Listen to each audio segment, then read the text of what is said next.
And joining us for some special coverage on this issue is Mona Kandil, Press TV correspondent, joining us from Ramallah, and Farah Hughes, journalist and author and activist, joining us from Belfast. I'm going to start there in Ramallah with you, Mona. The latest, if you could, please. As you have mentioned, unfortunately, the Israeli authorities and the regime approved the construction of 2,700 new settler units across the occupied West Bank in a number of settlements there. Of course, 27% of these settler units, some 1,600 units, would be built in the illegal settlement of Aili between Ramallah and Nablus. This settlement where 1 week ago, two Palestinians carried out an anti-Israeli operation, shooting and killing 4 Israeli settlers there. Of course, they were killed by the Israeli forces, and the Israeli settlers, since this incident and even before, had been protesting let's say, the Israeli regime practices, and let's say the Palestinian resistance acts against the Israelis. And they had been carrying out protests and demonstrations. So, in order to please the settlers, the Israeli regime approves the building of 5,700 settler units across the occupied West Bank. It also would be approving and legalizing three outposts. 3 outposts mean settlements had been built by the Israeli settlers without legal or official authorization and approval by the Israeli regime. So this time the Israeli regime would be approving and considering as legal 3 Israeli outposts across the occupied West Bank as well. Thank you, Mona. And Farah Hughes, welcome to the program. Farah, now the UN recently said that expansion of settlements is a driver, and it's driving more tensions and violence in occupied territories, yet they don't highlight the fact that they're extremely illegal and part of Israel's ethnic cleansing campaign and land grab policy.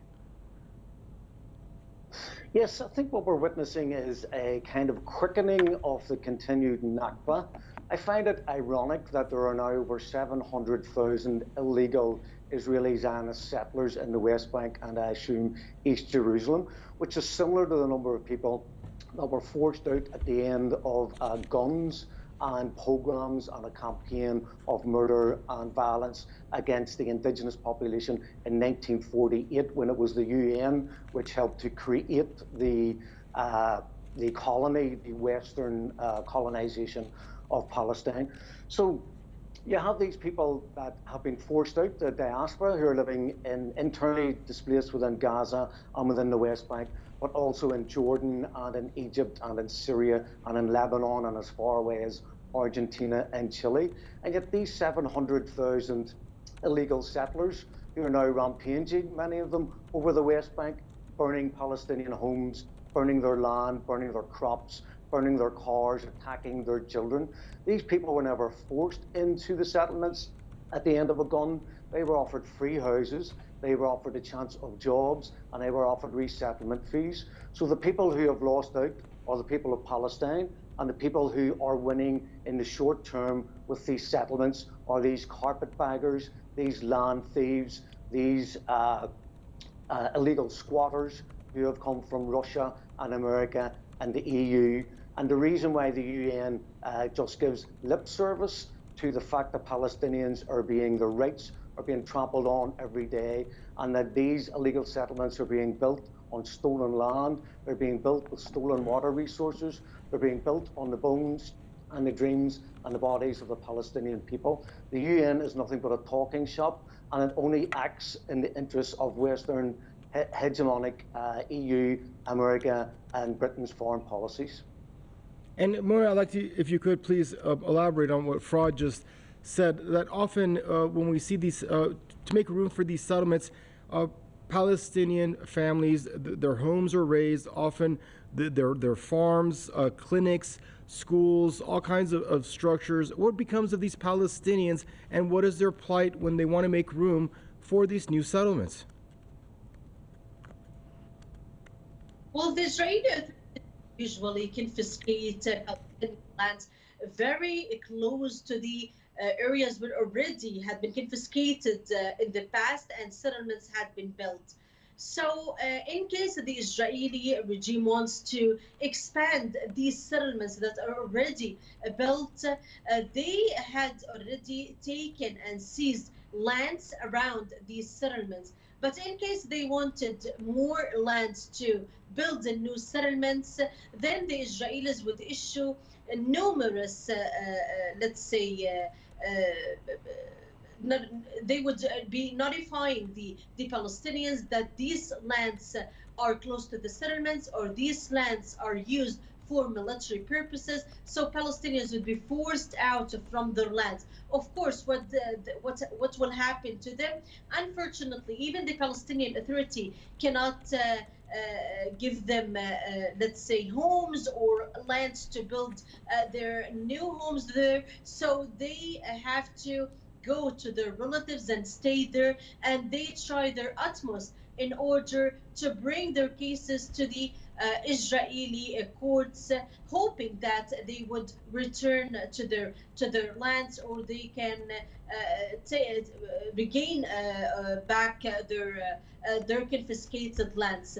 But usually the Israelis issue orders by confiscating lands for military purposes, and this would be like something to force the Palestinians to leave their lands. But at the end of the day, Palestinians believe that they would continue to resist these illegal practices, whether by the Israeli settlers or by the Israeli regime. They continue to hold weekly protests and demonstrations. However, the Israelis use their excessive force in order to prevent protests and demonstrations against the Israeli regime here in the occupied West Bank. But Palestinians continue to send a clear message that even if more people would be killed, even if their homes would be destroyed and their lands be confiscated, they would continue to fight the Israeli forces and the Israeli authorities until bringing the Israeli occupation to an end. Thank you, Mona. And Fra, final word with you. A practice that we see often, this blatantly unethical, this blatantly inhumane, why does it not get the kind of critical response that such a practice warrants in international bodies by U.S. And other European allies of the Israeli regime? Well, it is a Western European colonization of part of West Asia. It's as simple as that. The people in Israel are defended politically, they are supported financially, and they are armed by America as like the kind of aircraft carrier for the Sixth Fleet as a land base to help destabilize the whole region. So long as Israel exists, so long as it has the protection of the West and America, and so long as it uses that protection to continue the ethnic cleansing of the Palestinian indigenous people, attacks on Iran, attacks on Syria, attacks on Yemen, attacks on Lebanon, it's destabilizing the whole region and has for 6 decades tried to prevent the unification of the Arab and Persian people. But we see that changing. We see with the recent different accords and people coming back together within that group in West Asia, we now have the access of resistance. The Palestinians have been alone for such a long time. Hopefully that will come to an end, and Israel will implode politically from the inside, and it will be forced militarily from outside to treat the Palestinian people with the respect and dignity that they deserve. All right, thank you both for joining us for this special coverage.